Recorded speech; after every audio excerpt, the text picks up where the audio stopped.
ഇപ്പൊ റീസെന്റ് ആയി ഇപ്പൊ കേരളം ചർച്ച ചെയ്യുന്ന ഒരു വിഷയമുണ്ട്, ഒരു കേസുണ്ട്, അതിജീവതയുടെ ഒരു കേസ്.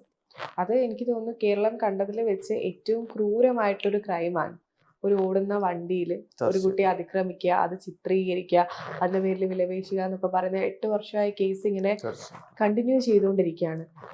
ഒരു അഡ്വക്കേറ്റ് എന്ന നിലയിൽ ഇപ്പൊ ഞാൻ അവനോടൊപ്പോ എന്നൊന്നും ചോദിക്കുന്നില്ല, ആ കേസിന് എങ്ങനെയാണ് നോക്കിക്കാണുന്നത്?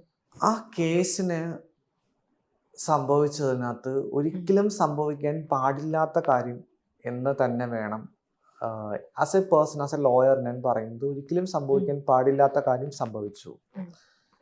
അത് കോസ് ഓഫ് ആക്ഷൻ. യഥാർത്ഥത്തിൽ ആ കേസിന് എന്ത് സംഭവിച്ചു എന്ന് ചോദിച്ചാലും ഞാൻ പറയും ഒരിക്കലും സംഭവിക്കാൻ പാടില്ലാത്തതെല്ലാം സംഭവിച്ചു. പ്രോപ്പറായി ഇൻവെസ്റ്റിഗേഷൻ നടത്താതെ ഒരാളെ, അതായത് ഒരു തരത്തിൽ പോലും വ്യക്തതയില്ലാതെ, നമ്മൾ ആദ്യം മനസ്സിലാക്കേണ്ട കാര്യം, എല്ലാവരും വളരെ ആത്മരോക്ഷം കൊണ്ട് പറയുന്നുണ്ട്, എന്താ പറയുക, നമ്മുടെ മനസാക്ഷിയുടെ കോടതിയിൽ, ജനങ്ങളുടെ കോടതിയിൽ ഇല്ലാതെയാക്കും. ആദ്യം വേണ്ടത് എവിഡൻസ് ഉണ്ടാക്കുക എന്നാണ്. ഇൻവെസ്റ്റിഗേഷൻ പ്രോപ്പറായിട്ട് നടത്താൻ കഴിവില്ലാത്തതാണോ കേരള പോലീസ്? കേരള പോലീസിന് നല്ല കഴിവുണ്ട്. ആ ജഡ്ജ്മെന്റ് വായിച്ചു നോക്കിയാൽ വ്യക്തമായിട്ട് മനസ്സിലാവും. കോൺസ്പിറസി തിയറി പ്രൂവ് ചെയ്യാനുള്ള ഒരു പീസ് ഓഫ് പേപ്പർ പോലും പ്രോസിക്യൂഷൻ അവിടെ സബ്മിറ്റ് ചെയ്യത്തില്ല. പിന്നെ എങ്ങനെ മുന്നോട്ട് പോകും ഒരു കേസ്? ശരിയാണ്, ഞാൻ അവളോടൊപ്പം തന്നെയാണ്.